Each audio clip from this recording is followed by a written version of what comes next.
Oi pessoal, bom dia.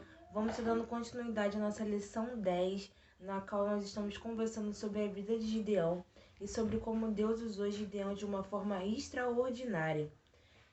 Na semana passada nós lemos Juízes 6 e hoje nós vamos estar lendo Juízes 7, na qual fala sobre a vida de Gideão e a forma como Deus o usou. Então vamos estar orando para nós estarmos dando início à nossa lição, amém? Senhor Jesus, muito obrigada por mais um dia. Muito obrigada porque o Senhor é bom e as tuas misericórdias duram para sempre. Que teu Espírito Santo fale ao nosso coração, que o Senhor ministre aos nossos corações sobre aquilo que o Senhor quer, Senhor, para as nossas vidas, sobre aquilo o qual o Senhor nos chamou para fazer a diferença nessa geração. Muito obrigada por tudo, em nome de Jesus. Amém. Amém, gente. Então, vamos lá. Vamos começar. Gideão derrota os midianitas. Jerubaal, isto é, Gideão, e todos os homens que estavam com ele, se levantaram de madrugada e foram acampar perto da fonte Herobe. O acampamento dos midianitas ficava no vale, no norte, perto do monte Moé. O Senhor Deus disse a Gideão: Você tem gente demais, e por isso não pode deixar que vocês derrotem os midianitas. Se eu deixasse, vocês poderiam pensar que venceram sem a minha ajuda. Anuncie ao povo o seguinte: quem tiver medo, que saia do monte Giboa e volte para casa. Gideão anunciou, e 22.000 homens voltaram, mas 10.000 ficaram. E o Senhor disse a Gideão: Ainda é gente demais. Leve todos até a água, e ali eu separarei os que irão com você. Se eu disser que um homem deve ir com você, ele irá. Se eu disser que outro homem não deve ir, ele não irá. Então, eu acredito também que nesse momento Deus ele queria testar a confiança de Gideão, porque em todo momento Gideão ele se sentia inseguro, como a gente já conversou, né, na outra lição, no outro vídeo. Mas então a segurança dele, como Deus disse aqui, poderia ser no número das pessoas que estavam com ele. E se eles vencessem com aquela quantidade de pessoas que estavam ali, eles poderiam dizer que foi por conta da força do braço das pessoas e não porque Deus havia separado aquelas pessoas. Aqui em todo momento Deus ele queria provar que Gideão precisava confiar nele. A confiança de Gideão precisava estar nele. E que o reconhecimento da vitória dessa batalha deveria ser de Deus e não dos homens que estavam com Gideão. Por isso que Deus, ele separou as pessoas certas para estarem ali. E outra coisa também que eu queria deixar enfatizado aqui é que Deus envia pessoas para ajudar no seu propósito. Você não ficará sozinho. Às vezes a gente acha que nós estamos sozinhos. Deus falou algo ao meu coração na qual eu preciso realizar a vontade dele, mas eu me sinto sozinho, ou caramba, é algo muito difícil, como que eu vou conseguir fazer isso? Mas Deus ele coloca as pessoas certas no momento certo. Ele envia pessoas que vão te auxiliar para que o seu propósito seja realizado de acordo com a vontade dele e para que toda a honra e toda a glória seja dada ao nome dele, não ao nosso nome, não pela nossa força, pela nossa vontade, pelo nosso querer. Então, vamos lá. Aí Gideão fez com que os homens descessem até as águas, e o Senhor Deus lhe disse: Todos os homens que lamberem a água com a língua, como fazem os cachorros, devem ser separados do que se ajoelham para beber. 300 homens juntaram água nas mãos e lamberam. Todos os outros se ajoelharam para beber. Aí o Senhor disse a Gideão: Com estes 300 homens que lamberam a água, eu libertarei vocês e lhe darei a vitória sobre os midianitas. Diga aos outros que voltem para casa. Então Gideão mandou todos os outros israelitas para casa, menos aqueles 300. Mas estes ficaram com toda a comida e todas as cornetas. O acampamento dos midianitas estava abaixo deles no vale. Naquela noite, O Senhor Deus disse a Gideão: levante-se e ataque o acampamento dos midianitas. Eu já dei a vitória a você. Mas se você estiver com medo de atacar, desça até o acampamento deles. Leve junto Porá, o seu ajudante. Você vai ouvir o que eles estão dizendo, e então terá coragem para atacar o acampamento.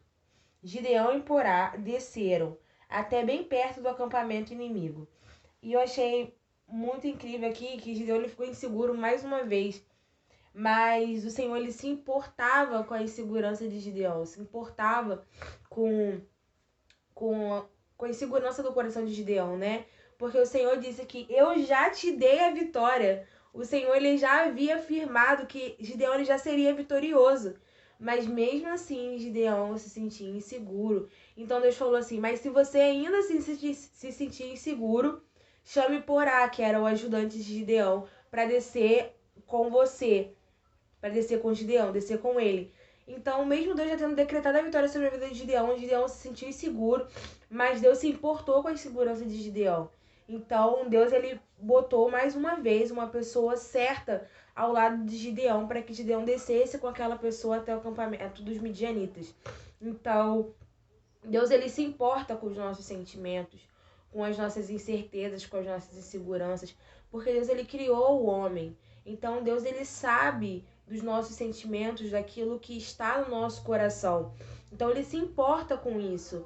Então ele sabe as nossas limitações, as nossas dificuldades, e em todo momento ele vai estar colocando pessoas para nos auxiliar, vai estar decretando palavras sobre a nossa vida, para que a gente se sinta fortalecido nele, para que quando a vitória chegar, quando o nosso propósito for cumprido, a gente se lembre de que foi ele quem deu a vitória, de que foi ele que separou as pessoas certas, de que foi ele que abriu o caminho para que o nosso propósito fosse realizado e a vitória fosse realmente concretizada, para que tudo seja sobre ele, sobre o nome dele, não sobre o nosso nome, sobre quem nós somos, mas sim sobre quem ele é.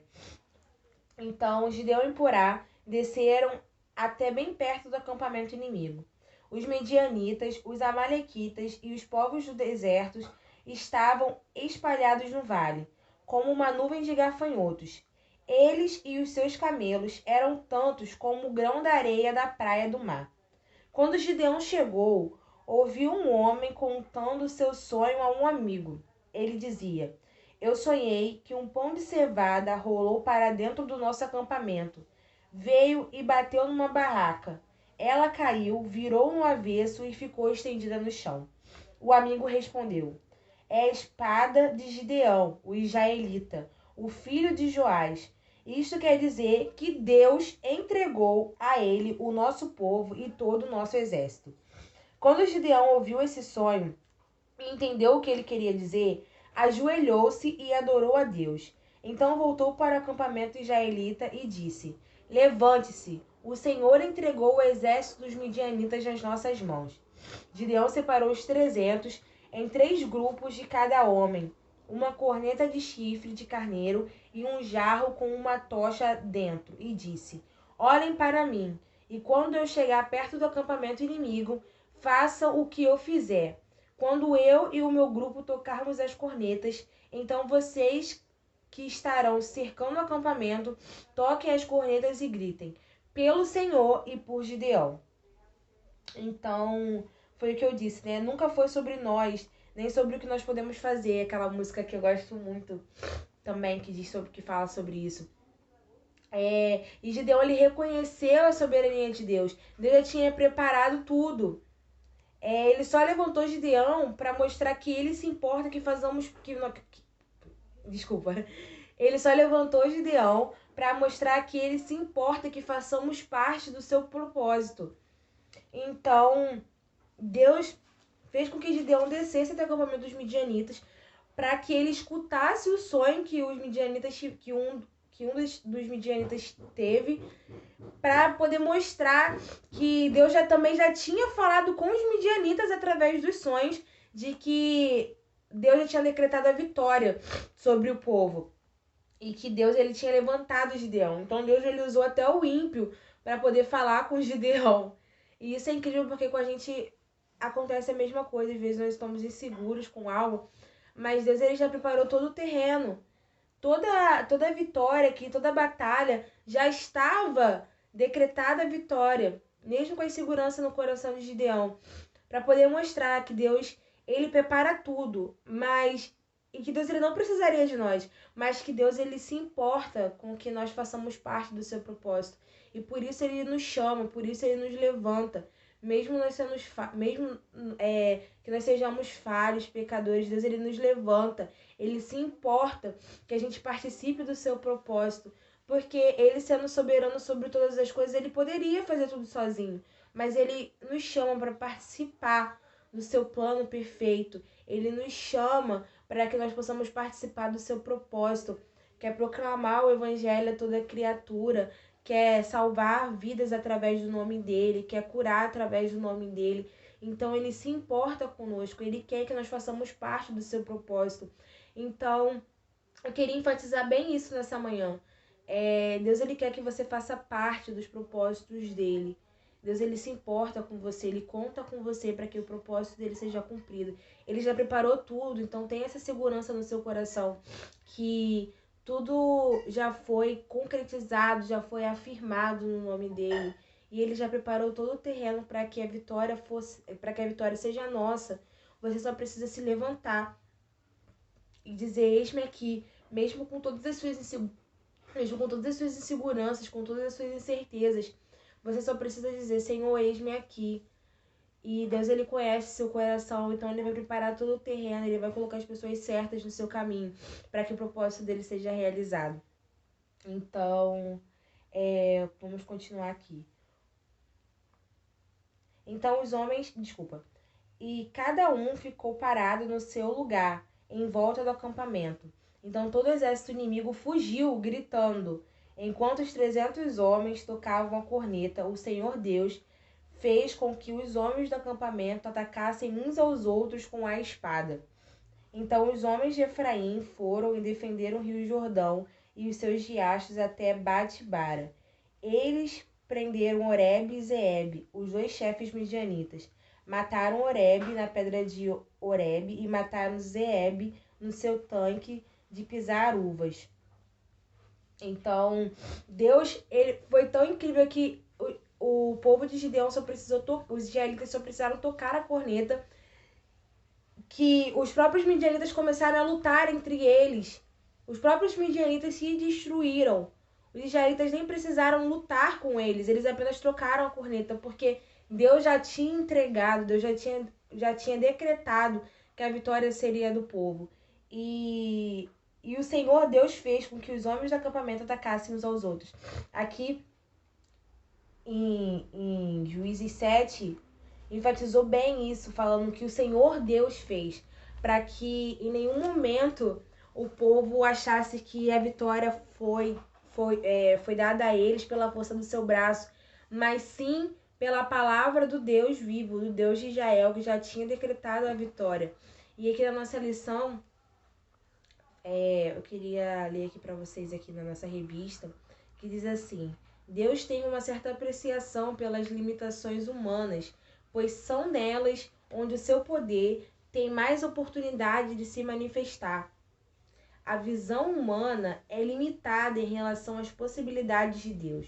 Se confiarmos demasiadamente em nós mesmos de maneira orgulhosa, impediremos a graça de Deus de nos alcançar. Gideão era pequeno e estava em desvantagem em relação aos midianitas.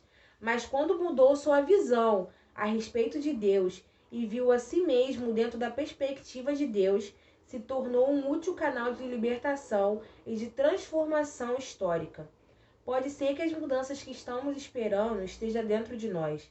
E não vos conformeis com este mundo, mas transformai-vos pela renovação da vossa mente, para que proveis qual é a boa, agradável e perfeita vontade de Deus.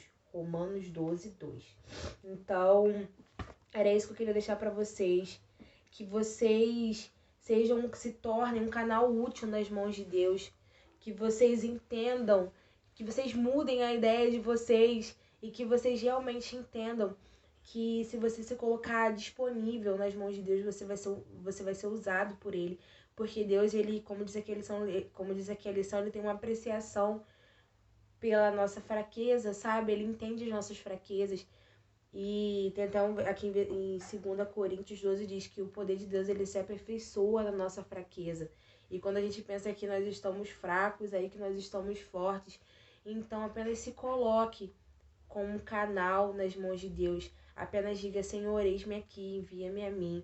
Que Deus, ele vai preparar todo o terreno, vai colocar as pessoas certas no seu caminho para que o propósito dele seja realizado. Amém? Vamos estar orando para a gente estar encerrando a nossa lição. Senhor, muito obrigada por esse momento. Te pedimos a Deus que o Teu Espírito Santo continue ministrando nos nossos corações. Que o Senhor nos use, Pai. Que o Senhor nos dê coragem para que, Senhor, nós possamos estar disponíveis para realizar os Teus propósitos, ó Pai. Tira de nós todo medo, toda insegurança, toda ansiedade. E que o Senhor nos use como um canal, Senhor, nas Tuas mãos, Pai, para libertar, salvar e curar pelo poder que há no Teu nome. Muito obrigada por tudo. Essa é a nossa oração que fazemos no nome de Jesus. Amém. Amém, gente. Muito obrigada por terem prestado atenção nessa aula. Que o Espírito Santo continue ministrando ao coração de vocês. Que vocês sejam um canal de bênção nas mãos do Senhor Jesus. Amém? Deus abençoe a todos. Uma ótima segunda, um ótimo início de semana.